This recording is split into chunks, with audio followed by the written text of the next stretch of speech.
நள்ளிரவு காட்சிகளை வைக்கின்றார். அறிவை இழந்து குடும்பத்தோடு சென்று கூட்ட நெரிசல் சிக்கி இறந்து போகின்றார்கள். அதை பற்றி கவலைப்படாமல் தன்னுடைய வசூல் கணக்கை பார்த்து கொண்டிருக்கின்ற ஒரு நடிகனை தலையில் தூக்கி வைத்து வசூல் மன்னன் என்று கொண்டாடி கொண்டிருக்கின்றது இந்த சமூகம். பேசத் தெரியாத குழந்தைகளின் கையில் அலைபேசியை கொடுத்து அதை பெருமையாக பார்த்து ரசிக்கின்றது சமூகம்.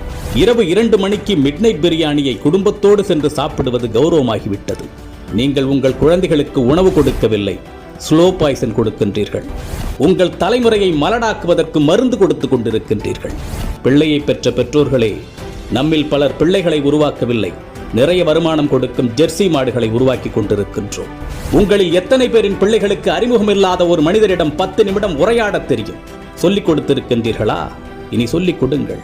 உங்களில் எத்தனை பேரின் பிள்ளைகளுக்கு தன்னம்பிக்கைக்கும் தலைகணத்திற்கும் உள்ள வேறுபாடு தெரியும்? சொல்லிக் கொடுத்திருக்கின்றீர்களா? இனி சொல்லிக் கொடுங்கள். உங்களில் எத்தனை பேரின் பிள்ளைகளுக்கு நம் தாய்மொழியில் தமிழில் தொடர்ந்து ஒரு 5 நிமிடம் பிற மொழி கலவாமல் பேசத் தெரியும்? சொல்லிக் கொடுத்திருக்கின்றீர்களா? இனி சொல்லிக் கொடுங்கள்.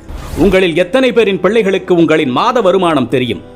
அதை கொண்டு எப்படி உங்கள் குடும்பத்தை நடத்துகின்றீர்கள் என்று எத்தனை பேர் உங்கள் பிள்ளைகளுக்கு சொல்லிக் கொடுத்திருக்கின்றீர்கள்? இல்லை என்றால் சொல்லிக் கொடுங்கள்.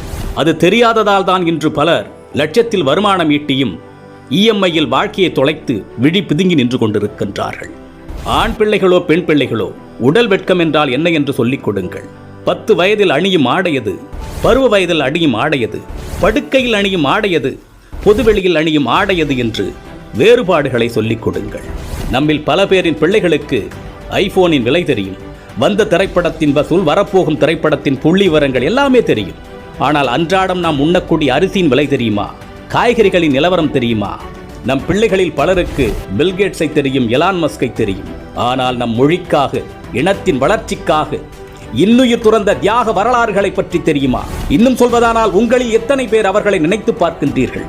நம் மண்ணின் தியாக வரலாறுகளை நம் பிள்ளைகளுக்கு சொல்லிக் கொடுங்கள். எப்பொழுதுமே உறவுகளை எதிரிகளாக மட்டுமே கட்டமைத்து அவர்களின் மூளைகளில் ஏற்றி விடாதீர்கள். உறவுகளை ஒதுக்கத் தொடங்குங்கள் என்று அவர்களுக்கு நீங்கள் சொல்லிக் கொடுத்து விட்டால், அவர்கள் வளர்ந்து விட்ட பிறகு அவர்கள் ஒதுக்குகின்ற முதலாவது நபர் நீங்களாக தான் இருப்பீர்கள். வாழ்க்கை என்பது வெறும் கேளிக்கையும் வேடிக்கையும் பணம் ஈட்டுவதும் ஆடம்பரமும் மட்டுமல்ல, அது மன நிறைவாக வாழ்வது. அது எப்படி என்று குழந்தைகளுக்கு கற்றுக் கொடுங்கள். இந்த மனித சமுதாயத்திற்கு பெற்றோர்களாகிய நீங்கள் செய்யக்கூடிய மிகப்பெரிய கடமையே உங்கள் பிள்ளைகளை அறம் சார்ந்த பிள்ளைகளாக, அறிவார்ந்த பிள்ளைகளாக உருவாக்குவதுதான். அறிவு என்பது படித்து தெரிந்து கொள்வதல்ல, ஏடுகளில் இருந்து நாம் அறிந்து கொள்வதல்ல. நாம் கற்றுக்கொள்ளுகின்ற அத்தனையும் நமது புத்திக்குள் இறங்கி அது என்னவாக வெளிவருகின்றது என்பதை பொறுத்ததுதான் அறிவு. சிந்திக்க தூண்டுவது அறிவு. தன்னுள் எழும் கேள்விகளுக்கு தானே விடை காண்பதுதான் அறிவு.